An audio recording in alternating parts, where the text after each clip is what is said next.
every time they reach out to me, I think this is it. All I need is one friend with whom I can pray, fellowship, exchange notes, and fight the darkness of the land together. And Papa, just to fellowship, that's all I need. Nothing more. Basically, umngane in Christ. It goes a long way to have somebody with whom to relate and say, this sucks. How can they do that? This world is bad, right? And I've had a few come and go. The men always go awry because they are always commenting on, you're so pretty in this video. Ooh, I like your mole. They're basically making it clear that I think you're pretty or beautiful if you are prepared to, we can roll. But women, there's always a neutrality. There's always we're fighting these dastardly systems. So I prefer women contacting me instead of men. I really do. Because men rarely ever have the right thing on their mind. Rarely ever are they trying to just fellowship or just trying to reach out to me or just trying to have my back or just trying to pat me on the shoulder. Men are always just trying to do something strange. And so when a woman reached out, I was like, this is it. But you see, just like my older sister, I'm sorry. There are certain relationships that if you don't sever them, even though it hurts you, in the long run, it's going to break you. Today, it's a prick. Today, it's a burn on your thigh that's going to leave a permanent scar. But tomorrow, it is an engulfing with flames in a room that you can't escape. It will finish you. Get out with minor burns on your cheeks and on your thighs. Do not let the building crash on you, because then on that day, you're not going to have an excuse. I was making excuses. I was out here calling God, blaspheming in the center of all of my insanity. I blasphemed against my king, and I blamed him for tempting me for what I did to my sister, or concerning my sister yesterday. I don't want to blame God for all the pain that I endure. How could you throw me in all this mess? Look now, I am in a foreign country with this person that's crazy. She's just jumped me with a kiss. You know from South Africa that I was dealing with licentious men, and then you put me in a country with a woman that is licentious. She's literally a lesbian that figured that she can take me for herself. And you let me move across the oceans to her country, only for her to throw at me, be my wife, or I will leave you on the street. Go airport thing as a toddler with this chick holding my hand. Ha! I would have looked at God and said to him, I leave South Africa bereft because of licentious men over there, only for me to be whammied by some lesbian woman from the US or bisexual woman from the US who got upset with me because I wouldn't reciprocate feelings and just left me out on a limb after organizing for me to move from South Africa to her land. It all just dawned on me with crystal clarity this last night, and because of it, I've been bereft. I've been devastated the whole night. I literally woke up at like 4 a.m. in the morning. I didn't wake up. I slept at around 6 a.m. and then at around 7, I went outside with the sun, everything rising, because I couldn't sleep. I was bereaved. I was devastated by everything that had happened. My mom, my sister, then this woman, like all these things, just going on all over the show. That I thought, I was like, God, make this woman get away from me. Make this woman get away from me. Because now on top of that, she's a friend that keeps on passing me shade. She's going awry. And when I went outside, I went to go and check if she has responded to the last text that I wrote her. And she hadn't. And it gets somebody time to high of when she responds. And she hadn't. I was like, she's not going to respond again. We're only now for another 24 hours. So it's going to become 3 days. Last time, she did say Happy New Year. And she didn't even respond to me for 5 days. I'm sorry. She sometimes responds in a way that's clearly cynical. And then when I start to, retract, back away, then she tethers me with a lengthy text. So I go outside, and the reason I went outside was because that's the only way I can catch Wi-Fi on my phone. And I just blocked her everywhere. I don't usually block people, but this time around I blocked her. I don't block people because I want to give them an opportunity and an avenue to speak to me when they want to. But the last time, a woman that hurt me with witchcraft after we fellowshipped, a South African woman, I came and I spoke about my experiences concerning that, and afterwards she just littered me with swearing on Facebook. She just fetched me gari washing. And she started to tell me that I deserve everything that came my way, that my family, the way they treat me, it's because I'm schizophrenic, I'm psychotic, I'm this, that, and what the other. So because of how I got harassed by the last woman that one wasn't a lesbian, she was just a jealous freak that decided to bewitch me to end up working in some lowly little stupid job. Kilo waiter di tables go wimpy. Kilo go wimpy. That happened in third clinical. movie because she didn't want me working any viable job. Yeah, very well. Okay, so this chick did that. The other one from South Africa that did that to me, and after I called her out for her witchcraft after I made mention of the fact that I met someone that came at me with witchcraft to basically highlight the era of South Africa, the problems of this country, she then wrote me horrible emails and then claimed that my God is a small G God, and so not to eradicate me being horribly afflicted like that by someone who's a busy ka tarot card and hape wang lawyer as a wife with a lesbian relationship. She wants me to bat for the other team and experiment. I was like, I'm gonna block this woman and I'm gonna share my heart concerning these crazy issues, and she will not be able to write me. She is not going to be able to respond.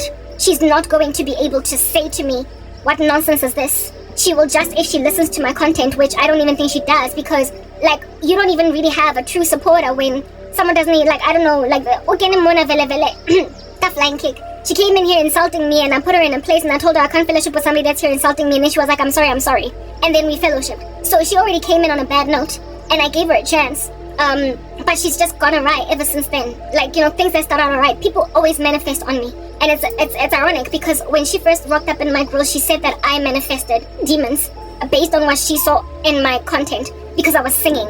And I was like, yes, and I cannot have somebody calling me incoherent and manifesting demons when this work, I do it in order to overcome suicide ideation and all different kinds of stuff. It's healing for me. So if you cannot have anything good to say, that's why I don't have a comment section on YouTube. Just don't write me. With all due respect, stay there and I'll stay there. And then she was like, I'm sorry, I just don't know how to go about my words. And I opened an avenue. I was like, okay, that's cool. Just insofar as you and I can start on a respectful ground with each other. We're good. And we hit it off as friends. I don't do akirati basadi. Please. Like, it's just not a thing. Yeah. Mara, it turns out that this woman, I can't say what happened over there. How she developed feelings for girls, or if it's always been a thing with her. But bottom line is she has no reverence for God. And not for, never mind the lesbian desires where I am concerned, but she every so often practices tarot cards. I also got a dream a couple of weeks ago with her hiding something underneath her bed, and I was like, what is that? And God was basically showing me she's hiding something. But I carried on fellowshipping with her anyway. She needs to go and deal with God. Okay, she needs to go and fellowship with God. All I can, right now, the only, all that this message is for her is, you're not saved. You're gonna get super depressed until you commit suicide unless you truly convert to Jesus, because right now, he sees your filth and just doesn't approve. It's all that basic. Yeah. But as for me, I don't carry on like this. The sad thing about this woman is that she gave me a small donation. And so because she gave me ever since, frankly, she gave me that small donation. Ever since then, that's when she changed. She changed on me after enabling me alone. That donation thing. And that small donation, if at all, it created that kind of entitlement in her over me to treat me like I'm something that needs her. What in the world if I were to keep her around and every month she's helping me out with toiletries? Every month she's doing this. If I let her do such big things for me that I won't be able now to without guilt, let go. I'm going to be bound to her for life. I realized sutured to her for life. The Lord also showed me that I remind her of some other woman that she was with. Some other woman. And she looks at me and so the woman that she was with, that she was dating, that she was actually having a lesbian relationship with, was a white girl. But I remind her of that girl. And I'm like, girl, you have unresolved issues with your God. You have unresolved issues with your God, and you are experimenting like the women in Sodom. So literally deal with that. But you cannot be relied on or trusted by women in the faith while you still have these passions, enough for you to completely ignore God, and also while you're still dabbling with witchcraft and using tarot cards. I literally do apologize. I'm sorry. I can say this woman, yeah, proper. Ex-lover, guys, go busy. And I keep seeing envy, jealousy. I'm old, right? I'm 40. I look so young. Because of, I could say, my black skin. Look, I'm preserved. Even for a black woman. Because of God. And she covets that too. So, she's jealous like a typical woman would be jealous of another woman. And then she is entitled and whatnot. I just don't want Lomudnona to give me too much. So, if I can make this kind of decision concerning this woman, and and again, a woman, what then of crazy men? Not proper. Like, I let this woman into my space because she was a woman.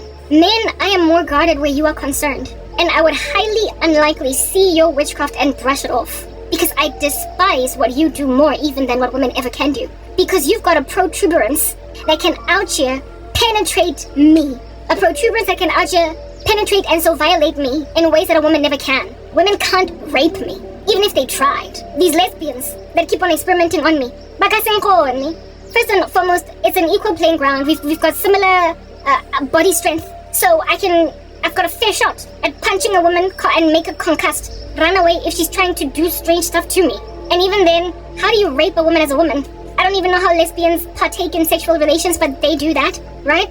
Bottom line is, it's just far less effective for a woman to try and rape a woman than a man to rape a woman. So somebody that has got that much power to not only pin me down because their upper body strength is that much haughtier than mine, men, but also literally invade my nether regions with their own, I will not let you get beyond the first dream I get about you and your gorobela. I ignored a lesbian's gorobela because ke lesbian and happy it was like I couldn't believe it. But I saw it and I continued to fellowship with her. Men, you won't get past that first base. You are not going to get past it. I do not beg because I'm frustrated and for the sake of relief. This woman wanted to take care of me. I thought she wanted to have my back as a sister. One time, life in general, and I told her about the fact that my vehicle is kind of stuck. And I was like, no, my car is cool. My car is cool because I'll move it when I'm ready.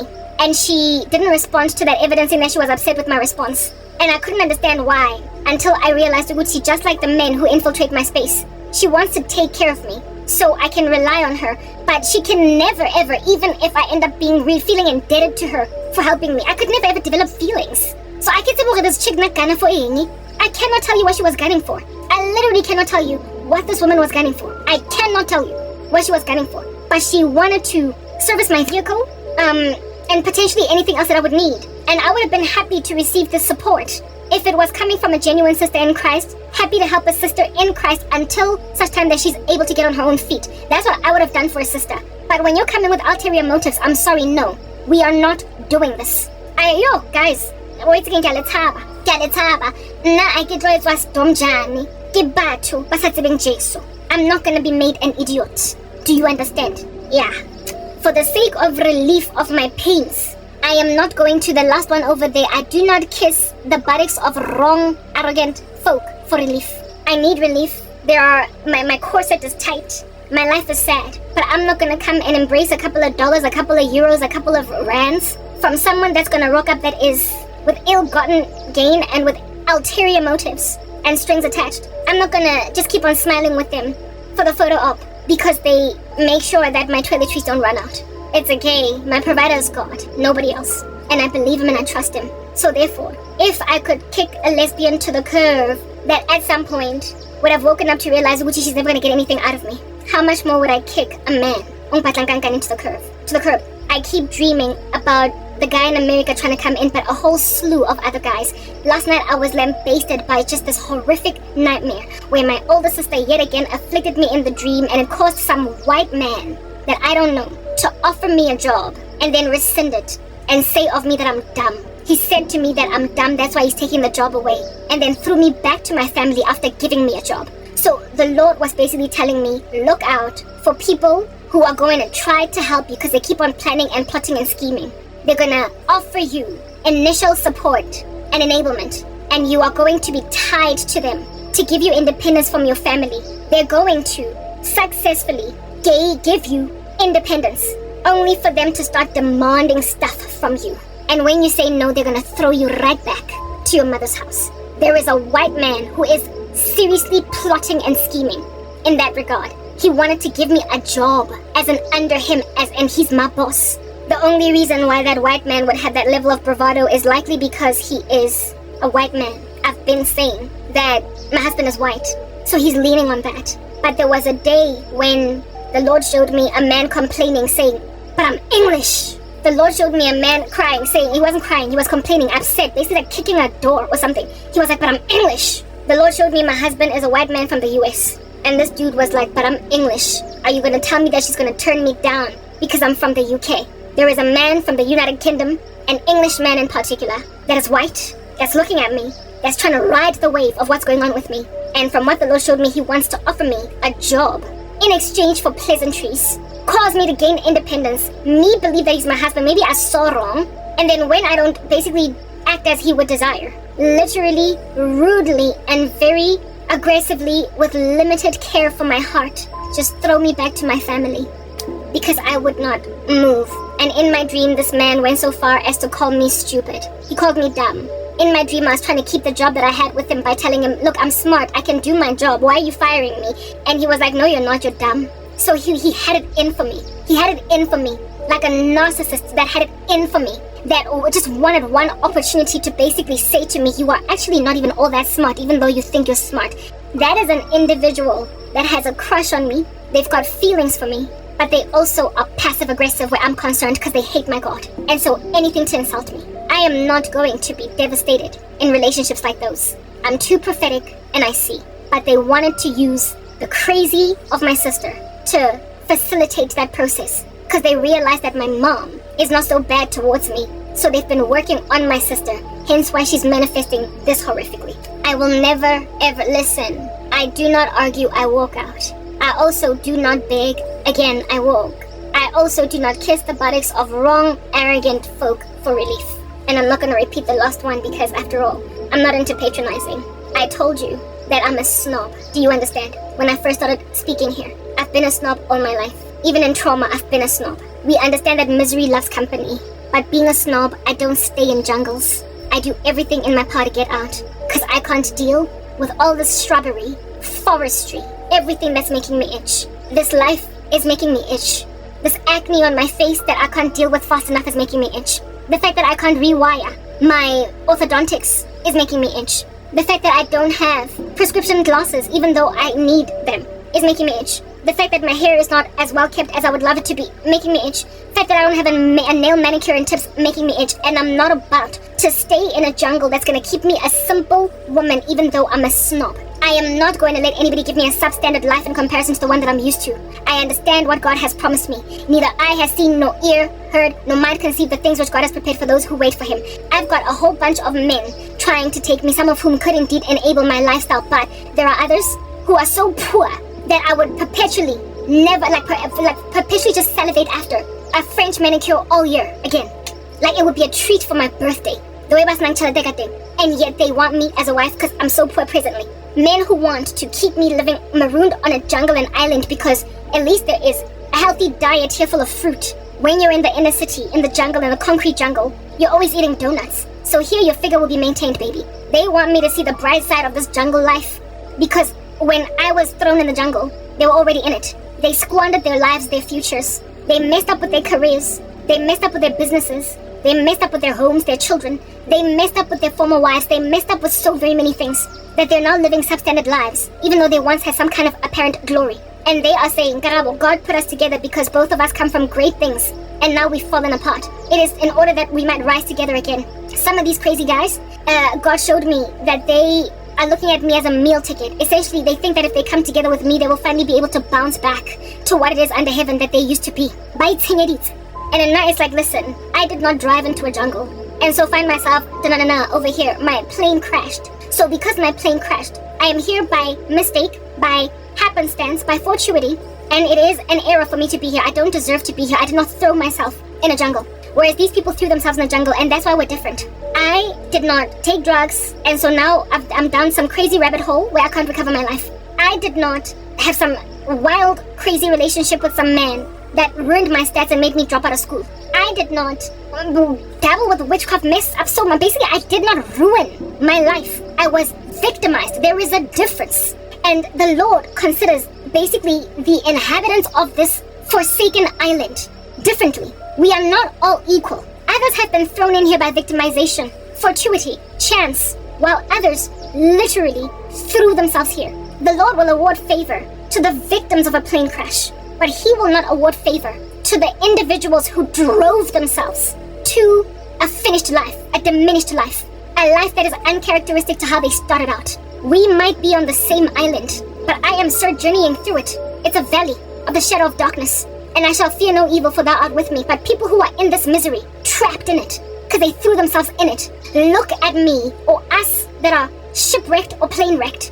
Like we're the same thing. We are not. There is a rescue mission to set us free. And people who are missing us, writhing, crying, bereaved that we went missing after a plane crashed. Whereas these guys, their whole families were staging interventions, expecting them to come around. Jabu, but why are you doing this? Why are you doing that? Why are you cheating on your wife? Why are you doing that and the other? They ruined their lives while everyone in society was gawking at them until they landed in an island. And now these worthless men and women literally want to make us who have been shipwrecked one and the same thing so as to keep us in this horrible place. Misery loves company.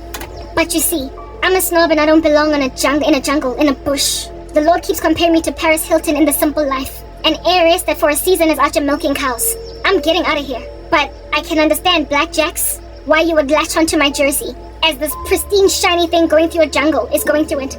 You are going to imagine that you've been brought food aid to carry on living your crazy life in a jungle while you have no mission on you at all to get yourself out. You want me miserable. You want to keep me sorrowful and in a lot of pain in the situation that I'm in. So you can be able to say, but baby, come on, consider me. What the heck? Wangha. You are dumb, you're worthless, I don't like you. And on top of that, you threw yourself in this jungle. You took yourself to jail. You messed with your baby mama. You messed with everything in your life. Osense, you were a drug dealer. And how could that go to prison? You then became a voodoo practitioner. Versus a woman with a perfectly thriving career. And like Daniel in the Lion's Den, she was sabotaged by colleagues and now she's in the jungle. Honey, we are not the same thing. So people that ruined themselves and me, their misery is loving company. And they think that they can just latch onto me. But just like blackjacks on wool, I'm going through the bush. And when I get out, I'm going to pick them out. But they are stuck in there. It's their little habitat. It's their home. It's their habitat. It's their home. They're like little animals. And so because they are like little animals living in that habitat, because they have adjusted with the jungle, they're literally trying to talk me down. I keep getting dreams of people saying to me, no one is coming for you. You're going to end up waiting tables. You're going to turn 50 going nowhere. I'm like, Yazin is in Jamina. I need to go and do a manicure and a pedicure. I also need to go to an orthodontist, a dentist. I also need to go to an optometrist, a dermatologist. I need to go and get my hair did. I need to go to the gymnasium and fix my body and exercise again. I need to have a lifestyle recovered to me while you are just squatting, swinging from tree to tree like a monkey or Tarzan because you are a jungle boy. I am not that thing. I am not the miserable thing that a lot of y'all that are wreaking havoc in my life are. I am a victim of a plane crash. I was supposed to land at an airport that is clean with me able to buy little trinkets as souvenirs. You drove into a desert. Huge difference. Do not compare yourselves to me, please. We are not the same thing. We are not the same thing. And anyone that tries to keep me in this freaking jungle, the Lord is going to eliminate. I had a dream of some worthless dude with vampire teeth in hellfire, bleeding all over the show saying, I'm the reason why even her advanced features were taken away. So it turns out that there was some kind of wind beneath the wings of that silly little freak at YouTube that took away my advanced features. He was in hellfire being tortured and I could see all the blood all over him. And he was now in severe rejection, not what is this, that too, but regret because he thought no one was coming for me. I told you, I am Van Damme and you are Dompo in Bloodsport. I am the hero. I am Brad Pitt in Fight Club. I am the hero. I'm the one that wins in these streets. But in the run-up to, you are going to bite me. You are going to chew into my skin. You are going to gnaw away at me. You are going to leech off my back like indeed the parasite that you are. But I am going to come out of this victorious. And I'm going to walk into the sunset with my wonderful husband that, like me, maybe may have been marooned on an island or he never got marooned. But bottom line is he's been a responsible man all this time. As for the rest of y'all jungle roamers, they don't even want to follow me out, at least, seeing as you drove yourself to the jungle, seek out a rescue effort to find rehabilitation, recover to God. Stop walking in darkness and stop trying to pull down suffering saints with you because you found them in the same rut that you're in. However, you put yourself in it, whereas they were thrown in a pit. We're not the same thing, but we could get out through the same source. His name is Jesus. I am calling you to redemption. You can either take it or leave it. Mara, I am not one of you, so please stop thinking of me as the same thing. I will not get into a relationship with a crazy man in the same way that I will not maintain a crazy friend in my life. I get ready somebody that is just going to keep making me look like I'm crazy. I'm out of my mind for complaining about valid things that I ought to complain about. Nobody is going to play mind games with me. I'm not doing it. So kimukapile this woman, and my prayer is that but she's facing a suicide death because she is holding on to, just like the guy in America, holding on to voodoo. She's holding on to tarot cards. I can say how she's able to reconcile those two. I literally cannot. But Baloyi, I'm sorry, I don't like you. And the moment I discover that somebody is using witchcraft on me, they're done permanently. Nobody comes back into my life. Oloya. The only witches that are still in my life are the ones in my family. Everybody else, Ambanyo Babuza, my ex-best friend, Okokai, Dololo, my former colleagues, Dololo, Haona, even a single witch that is an outsider that can contact me and have me have lunch with them. Not even one. Nobody stays in my life that can manipulate a person's life spiritually and cause poltergeist activity that is undiagnosable. Following which, they all just deny that they did it. Hi. So anyone that's trying, I know, I dare you. I don't want to last us America 1 month. The dude from the US lasted 3 weeks. The chick from South Africa about 2.5 weeks. Another chick from South Africa 1 week. Another dude from South Africa 3 weeks. They don't last. They literally start out alright and then they go alright fast because they manifest demons. So the dude from the UK, the white man, that out here wants to offer me a job and then treat me like trash once I'm dependent on that opportunity. Only way that you can fire a person and it stick is if you move me to the United Kingdom. Because in South Africa, you can't just fire anybody. So this guy clearly was trying to move me to his country, only to bring me back to South Africa. Don't even bother. Stay over there in the UK. Find some other woman to dupe. But as for the body of Christ, we don't go out like that. What we do is avoid anybody that wants to argue with us because we walk. We avoid anybody that wants us to beg them because we walk. And we also avoid anybody that wants us to kiss their buttocks when they are wrong in all of that arrogance. No need to say walking again, because, don't want to patronize anybody, seeing as I don't want anybody doing anything to me that they wouldn't do to themselves. I don't want to be the typical thing that you are. I am leaving South Africa and I'm moving to the US, but not through this woman. The Lord already showed me some white man from the US that's not even a Christian is going to motion what is necessary to get me set free out of here, because he's going to find me and so enable my cause along, but he's not going to be rocking up in a romantic demeanor. And I also spoke about an FBI investigation that's happening against social media companies, like against a syndicate in Africa that's operating. There's a few things that are going to set me free. I sort of kind of low-key know what to expect in terms of my recovery, and I also know where I'm moving. I also have a very poignant spiritual gift that anybody that would try to slide into my DMs. There was a guy from the US, a black man, that tried to slide in, telling himself that since he's American, he's going to slide in, and God exposed him too. Everyone gets exposed. But keep trying. Keep trying. I am sorrowful, I'm sad, I'm bereft, I'm broken now. Because yet another person has come into my life and gone.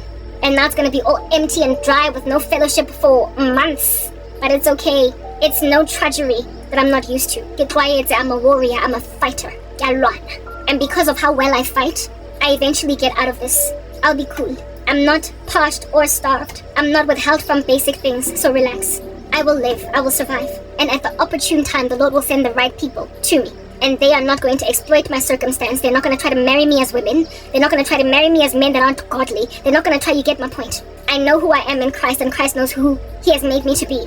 And He will fulfill His promises in my life, with or without the support and respect of people who feel entitled to my worship because they gave me some kind of donation, or because they realize that there's nobody else coming for me. And so I must need them. I've been doing this for years by myself. I can fight by myself. It's just better for me to have somebody with me. But if I don't have somebody with me, literally I will live. It's not ideal, but it's doable. That's what needs to be comprehended right now. So all the best, come at me. New rando, come at me. Anybody else that's new, come at me and see how far that gets. As for South Africa, literally I do apologize, I'm sorry. This here is an apology that I'm sending out there. Okay, all of y'all with these funny little weird relationships that you have, just like my mom having those funny weird relationships with her friends, where you are willing to settle for at least I'm in a relationship, at least I'm in a friendship, at least I got peoples, at least I can go to a bride with people with whom I will be in agreement with, even though they are toxic, even though you keep on bashing heads, even though you are in disagreement for the better majority, even though you are low-key, passive-aggressive each, but your friends, that's not life. I sought the Lord's face for people that, like me, can give as much to a relationship, be it in friendship or romance, as I am prepared to give. If I can be this willing to sacrifice myself and lay myself flat for a friend, or the man I love, one certainly exists out there, and a couple of women certainly exist out there that can reciprocate friendship with me without looking down on me and without feeling entitled to my worship and my respect, and me taking whatever they have to throw at me, and all the disrespect of being ghosted only to be yo-yoed back into hello, how you doing? I don't have to deal with that indefinitely in the future, because I trust that women like me exist that are going to maintain love without treating me like I'm desperate, and vice versa. And there's also a man that's not going to look at my sorrow as a ticket, a meal ticket, an opportunity to increase his clout, or an opportunity to grab a really gifted woman for the price of 0, for the price of like 10, for the price of 1. Yeah, someone that's gonna exploit my sorrow because they see that it's sorrowful. I don't have to take nonsense in my stride, because if God could make me like this, he can make anyone else like this. So I trust there to be faithful ladies who can be good friends, and especially a faithful man who can be a good husband. I don't need to settle for scraps. So once more, let us reiterate. I do not argue, I walk out. I also do not beg, again I walk. I also do not kiss the buttocks of wrong, arrogant folk for relief. And I will not repeat that last one, because I don't want to patronize anybody, seeing as they are perpetually patronizing me. I'm not going to be in a situation where I am going to be at the mercy of a narcissist. It's not happening. God loves me. He protects me, he shields me, and he knows that he is jealous for me enough to block me from getting into a relationship with a person, be it friendship or romance, that's going to make me blame him for why I sinned. He loves me too much. So all the best, keep trying. I'm signing out in Christ's name, K. Peace. By the way, I wanted to show you.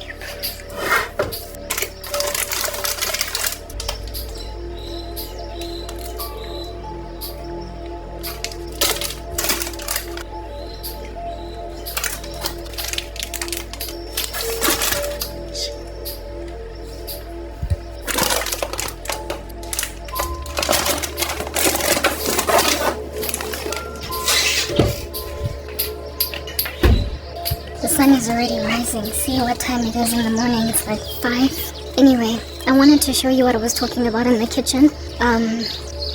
After this morning, when I woke up, my mom spoke to her because she felt guilty. She not only gave me an 18 of toilet paper, but she also, because I complained about the toilet paper, she felt guilty. But she also made her bring back the sweets, but it's not even close to how many of them there were. She just brought back 2 packs. That's how many she took. She only brought back 2 packs because she imagined, okay fine, I'll give you 2. But then the peanuts and the popcorn are still there. I just wanted to show you the proof so you don't think I'm making stuff up. I'll even show you the 18 of toilet paper. Because I cried. If I had not cried, I would have lost toilet paper, sweets, just a life, whatever. Stuff I don't get to have. Stuff I don't get to have. Sparkly drink, because there was an event. So I'm indulging. That's it.